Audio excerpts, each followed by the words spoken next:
एक साधु की कहानी। एक बार एक गांव में एक साधु रहता था जो अपने भगवान पर बहुत विश्वास रखता था। यह बार वह साधु पेड़ के नीचे बैठा था और भगवान को याद कर रहा था, तो अचानक वहाँ बाढ़ आ गई। चारों तरफ पानी ही पानी। सब लोग अपने आप को बचाने के लिए ऊपर पहाड़ की तरफ भागने लगे। उनमें से एक आदमी देखा कि इस हालत में भी साधु जी भगवान की तपस्या कर रहे हैं, और वह सोचा कि ये अपने आप को बचाने के लिए कहीं जा क्यों नहीं रहे हैं। तो साधु से बोला, अरे आप कहीं जा क्यों नहीं रहे हैं, आप भी मेरे साथ ऊपर पहाड़ की तरफ चलो। नहीं तो डूब जाओगे। साधु बोले, अरे हमें क्या होगा, मैं भगवान की इतनी तपस्याएं करता हूँ, मुझे कुछ नहीं हो सकता, मुझे भगवान अपने आप बचाएंगे। धीरे धीरे पानी साधु के कमर तक आ गया। अब लोग वहाँ से नाव लेकर निकलने लगे, तो उनमें से एक ने साधु से कहा, अरे पानी आपके कमर तक आ गया है, आप हमारे साथ चलो। तो साधु ने कहा कि नहीं नहीं, भगवान मुझे अपने आप बचाएंगे।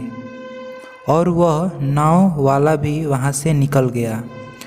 कुछ देर बाद पानी इतना बढ़ गया कि साधु के सर पर पहुँच गया, और अब लोगों को बचाने के लिए हेलीकॉप्टर निकलने लगे।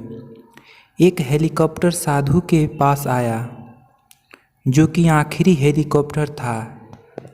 साधु के पास नीचे रस्सी फेंकी और बोला, इसे पकड़ो और ऊपर आ जाओ, नहीं तो आप डूब जाओगे। यह आखिरी हेलीकॉप्टर है और आपके पास में दूसरा कोई रास्ता नहीं है। बचने के लिए साधु ने कहा, यह रस्सी वापस ऊपर खींच लो और आप चले जाओ, मुझे भगवान के ऊपर पूरा भरोसा है, वह मुझे बचा लेगा। पानी काफ़ी ऊपर आ गया, पेड़ डूब गए और साधु की भी डूबने से मौत हो गई। मरने के बाद साधु भगवान के पास गया और बोला, हे भगवान, मैंने पूरी जिंदगी आपकी तपस्या की, मेरा सारा जीवन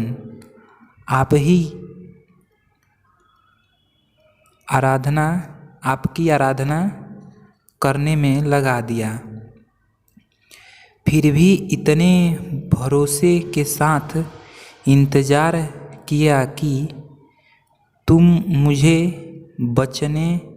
बचाने आओगे, लेकिन वहाँ मेरी डूबकर मौत हो गई और तुम नहीं आए, ऐसा क्यों?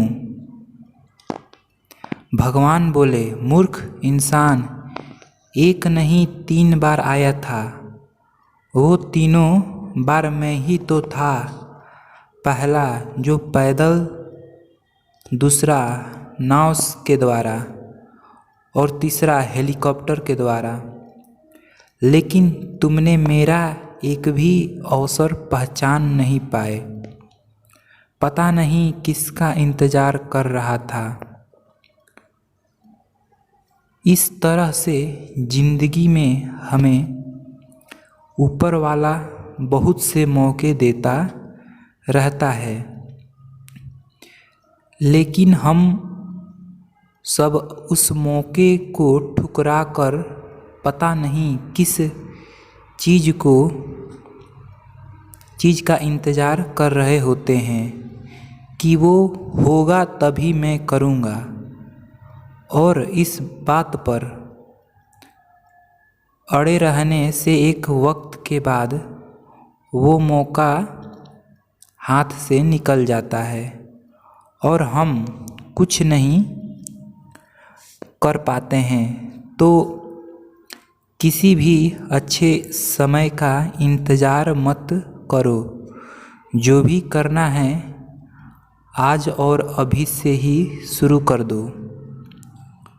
तो दोस्तों, ये कहानी आपको कैसी लगी? आप लोगों को इस कहानी से ज़रूर कुछ सीख मिला होगा तो कमेंट बॉक्स में ज़रूर बताइएगा और हमारे चैनल को सब्सक्राइब करना ना भूलिएगा। Thank you.